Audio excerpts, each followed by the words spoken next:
साथियों, the peoples current में आपका पुनः एक बार स्वागत है। देश और दुनिया में किसी न किसी भौगोलिक प्रदेश को लेकर, संस्कृति को लेकर या राजनीति को लेकर, अर्थनीति को लेकर कहीं न कहीं विवाद जरूर होता है। लेकिन इन विवादों में कुछ विवाद इस तरह के होते हैं कि उनको सुलझाना बड़ा ही मुश्किल और कभी-कभी असंभव सा भी लगता है। हम अगर देखें तो हमारे पड़ोसी देश चीन और भारत, इनके बीच कभी कभार तिब्बत ये एक स्वतंत्र देश हुआ करता था। लेकिन हमें ज्ञात है कि चीन में कम्युनिस्ट क्रांति हुई और तिब्बत, जो कि बौद्ध धर्म की एक संस्कृति और राजनीति भी धम्म के द्वारा ही, बौद्ध धम्म की ही चलती थी, और उस राजनीति और धर्म के प्रमुख जिनको दलाई लामा कहा जाता है। अभी हाल ही के जो दलाई लामा है वो 14वें दलाई लामा है और उनका नाम तेंजिन ग्यात्सो ये मूलतः नाम है।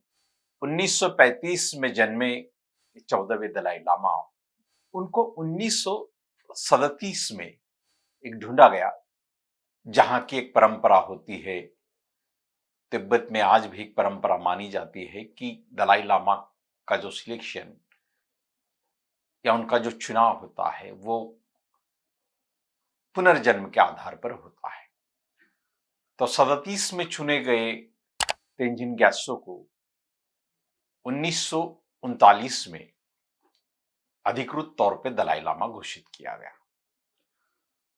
और जब चाइना में माओ के नेतृत्व में कम्युनिस्ट सत्ता आती है तो उस सत्ता के खिलाफ, जो कि बौद्ध धर्म का या धर्म का अस्तित्व वो मानना नहीं चाहती थी, तो उससे 1959 में 14वें दलाई लामा उनके अनुयायी के साथ भारत के धर्मशाला में आज भी उनका तिब्बती एक सरकार चलती है। हालांकि दलाई लामा 1959 से लेकर आज तक वो एक निर्वासित जीवन जी रहे, लेकिन वो तिब्बत ये जो देश है उसकी स्वतंत्रता आज भी वो चाहते हैं।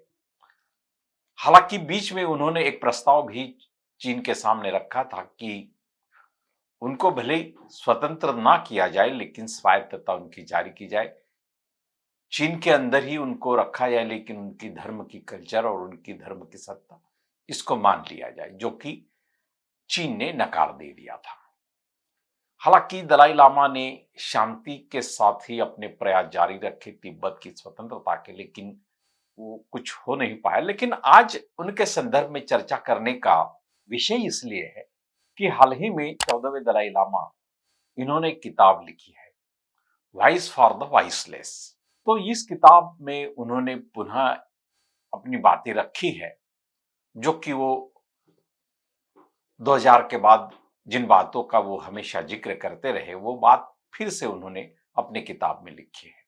वो दलाई लामा ये जो परंपरा है, वो कहते हैं उस किताब में कि दलाई लामा का पुनर्जन्म जो होगा वो चीन में नहीं होगा, वो चीन से बाहर होगा, दुनिया में होगा। हालांकि दलाई लामा भी भारत में रहते हैं, तो भारत और तिब्बत के निवासी जो है, निर्वासित निवासी जो है, दुनिया के कई देशों में अब वो बसते भी है। तो ये बात कहने के बाद चाइना ने इसके ऊपर अपना विरोध जाहिर किया और उन्होंने कहा कि चीन सरकार दलाई लामा को ढूंढेगी और उनकी जो खोज है वो चीन सरकार करेगी। हालांकि 14वें दलाई लामा जी ने यह बात खारिज कर दी है कि अगर चीन ऐसी कुछ बात करती है तो उनको वो सम्मान नहीं मिलेगा जो तिब्बत की संस्कृति में तिब्बत की जनता या तिब्बत के बौद्ध धर्म के अनुयायी करते हैं, वो उनको नहीं दिया जाएगा।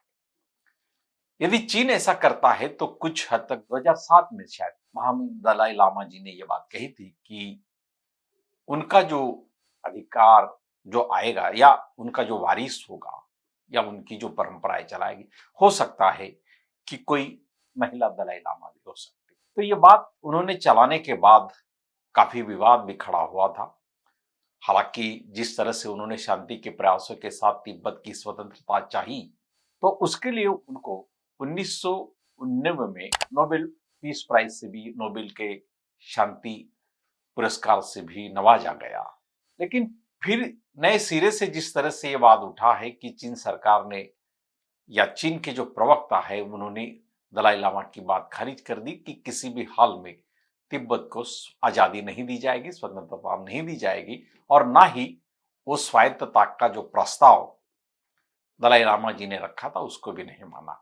लेकिन ये कोई राजनीति की बात इस संदर्भ में कहना, ये ज्यादा हमारा उद्देश्य नहीं है। उद्देश्य यही है, तिब्बत की जो संस्कृति है, जो बौद्ध धम्म है, वहां के बौद्ध धम्म के भी और वहां की राजनीति के प्रमुख भी, दोनों भी पद एक ही व्यक्ति के पास जो होते हैं, वो व्यक्ति होते हैं दलाई लामा। तो दलाई लामा, चीन अगर ऐसा करता है तो इस लिहाज से दलाई लामा जी ने अपनी बात, अपनी किताब वॉइस फॉर द वॉइसलेस में ये कहा है कि शायद हो सकता है कि वो आखिरी दलाई लामा होंगे, उनके बाद कोई दलाई लामा चुना नहीं जाएगा या उसकी खोज नहीं की जाएगी। तो दलाई लामा यही चाहते हैं कि तिब्बत की संस्कृति जो है उसको कोई चोट न पहुंचाई जाए और जो परंपरा चल रही है उसको मान ले। अगर ऐसा होता है तो दलाई लामा की खोज, हालांकि यह बात अलग है कि किसी भी दलाई लामा की खोज वर्तमान दलाई लामा के निर्वाण के बाद ही उनका ही पुनर्जन्म माना जाता है। लेकिन दलाई लामा जी ने यह भी बात कह दी है कि उनका कहीं पुनर्जन्म नहीं होगा। हालांकि ये सारी उनकी जो बातें हैं वो तिब्बत की स्वतंत्रता की ओर में और चीन से जो उनका सांस्कृतिक और राजनीतिक जो भी कुछ विवाद है उसके चलते हो रही है। लेकिन उन्होंने एक बात जाहिर से कह दी है कि अब जो भी दलाई लामा होगा वो चीन से बाहर होगा, दुनिया में होगा।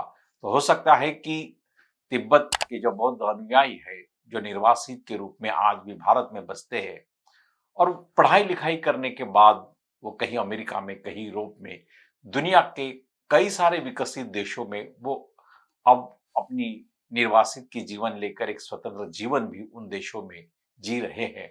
हाल ही के जो महामहिम दलाई लामा जी है, तो उन्होंने कभी कभार ये भी बात कही कि उनको जो सपना आया था कभी कभार, तो उस सपने का अर्थ वो जिस तरह से उन्होंने लगाया, तो वो ये भी कहते हैं कि वर्तमान दलाई लामा यानी वह खुद 113 साल तक वो जीवित रहेंगे। तो मतलब अभी महामहिम दलाई लामा जी की जो उम्र है वो 89 वर्ष है। तो इसको अगर हम देखते हैं तो आज से लगभग 24 साल और उनकी आयु होगी, अगर इस लिहाज से जिस तरह से उन्होंने बात की।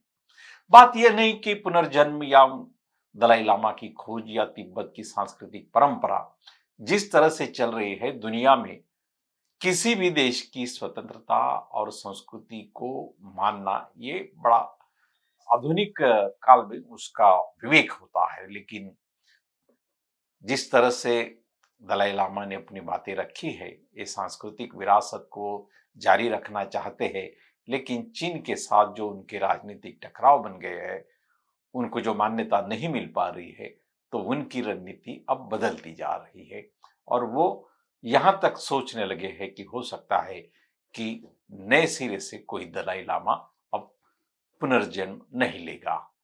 तो ये सारी बातें हैं, लेकिन परंपरा अपनी जगह होती है।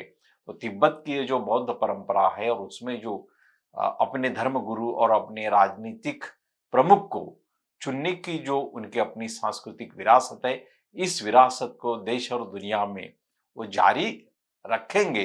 हालांकि आज कहीं न कहीं वो चीन के संबंध में जो भी बात कहते हैं, तो स्वतंत्रता की बात तो उन्होंने 2007 या 11 में तक के बीच में वो कह रहे थे कि स्वतंत्रता के बजाय वो तिब्बत की स्वायत्तता चाहते हैं। अगर इस स्वायत्तता भी मान ले तो वो तिब्बत में वापस जा सकते हैं, लेकिन ये बात नहीं हुई।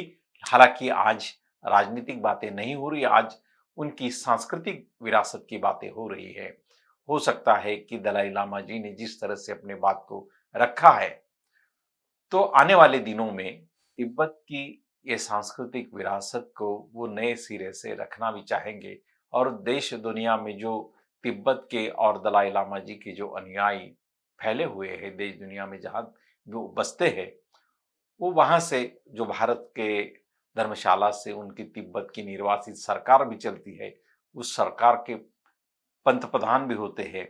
सारी एक राजनीतिक धरातल जो होती है, कोई निर्वासित अगर हो भी, लेकिन वो एक निर्वासित अपनी राज्य व्यवस्था भी चलाते हैं, भारत से ही चलाते हैं। देश और दुनिया में जो बसे हुए तिब्बती है, उनकी तो चाहत है कि उनकी परंपरा बनी रहे और दलाई लामा जी को इसका भी ख्याल जरूर रखना पड़ेगा। हो सकता है आने वाले दिनों में इस संदर्भ में और चर्चा छिड़ेगी, लेकिन आज देश और दुनिया जिस तरह से एक नए मोड़ पे चल बसे हैं, तो देश में राजनीति और धर्म से ज्यादा अर्थनीति अहम हो गई है। ऐसे में जो विकसित देश दलाई लामा जी के साथ कभी कभार रहते थे या होते हैं, तो आज उनका रुख क्या होगा, यह भी एक देखने वाली बात है, क्योंकि तिब्बत के संदर्भ में बहुत सालों से अमेरिका की कोई आवाज नहीं आई है। हालांकि अमेरिका की आवाज हमेशा दलाई लामा जी के साथ रही है, लेकिन अभी कुछ पिछले 8-10 सालों में ऐसी कोई बात दिखाई नहीं देती है, क्योंकि दुनिया एक अर्थनीति के मोड़ पर चल पड़ी है और अर्थनीति के मोड़ पर धर्म और राजनीति, ये दोनों भी चीजें दूसरे स्थान पे हो जाती है। अहम हो जाता है अर्थनीति का, पैसे का, पॉलिटिक्स। तो इसमें दलाई लामा जी की बातें दुनिया और देश में कितनी सुनी जाएगी गंभीरता से, ये भी एक सवाल है। हालांकि ये बहुत गंभीर मसला है दुनिया का भी। ये राजनीतिक मसले से हम इस पर बात नहीं कर रहे, ये मसला सांस्कृतिक विरासत का जो है, जो दलाई लामा ने रखी है। तो इस विरासत को वो कैसे जारी रखेंगे, वो अपने विधानों से इसको सहजता के साथ कह तो देते हैं, लेकिन कोई भी अभी वो विरासत या नई परंपरा जो नए दलाई लामा की चुनाव की जो भी होगी, तो वह कैसे कहाँ की जाए, इस संदर्भ में वो आज भी कोई जाहिर सा वक्तव्य नहीं देते। हालांकि इस संदर्भ में वो अपने अनुयायी से और अपने धम्म के शिष्यों से जरूर बात करते होंगे, तो ये अलग बात है। लेकिन आज फिलहाल उनके जाहिर वक्तव्य जो वॉइस फॉर द वॉइसलेस की किताब के जरिए जो उठी है और जिस पर चीन ने अपनी बात कह दी है खुले तौर पे, और दलाई लामा जी ने भी अपनी बात अपनी ओर से कह दी है, तो ये दोनों ही केवल सांस्कृतिक संघर्ष नहीं, ये राजनीतिक भी संघर्ष है, विचारों का भी संघर्ष है, संस्कृति का भी टकराव है। तो ये संघर्ष आने वाले दिनों में कैसा मोड़ लेगा, या तिब्बत के निर्वासितों के सामने ये सांस्कृतिक विरासत अपनी धरोहर के या अपनी परंपराओं के साथ वो कैसे आगे जाते हैं, ये हम जरूर देखेंगे और देखना भी चाहिए आने वाले दिनों में इस पर देश और दुनिया क्या कहता है। धन्यवाद। अगर ये वीडियो आपको अच्छी लगे तो इसको लाइक करें और अपने दोस्त और रिश्तेदारों में शेयर जरूर करें। हमारा चैनल सब्सक्राइब जरूर करें। धन्यवाद।